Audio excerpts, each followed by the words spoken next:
Mirad, nos estuvieron atiborrando encuestas todos los días, permanentemente, de que no había nada que hacer, que la derecha iba a conquistar el poder sí o sí, porque además es casi como que les pertenece, ¿no?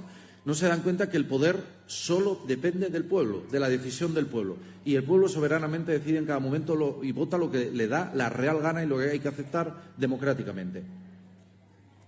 Pues bien, pese a esas encuestas, que nos llenaban cada día y que nos decían que nos desmovilizaban y desmoralizaban, intentaban las dos cosas, las dos Ds, ¿no? Que bajáramos las armas, que nos entregáramos. Bueno, pues lo cierto es que este partido se movilizó.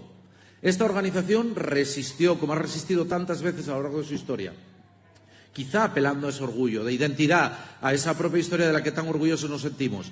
Y hubo, yo creo que en este sentido, hay que decirlo abiertamente, una movilización de la organización clarísima, viendo los gobiernos que se estaban formando en otras partes en los que ya sin ningún pudor, sea fuera el PP con Vox o solo el PP, aplicaba las mismas políticas que si gobernara con la extrema derecha. Porque es así.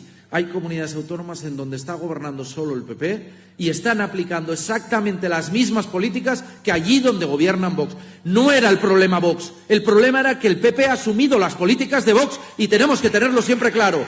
Ese es el problema del actual PP.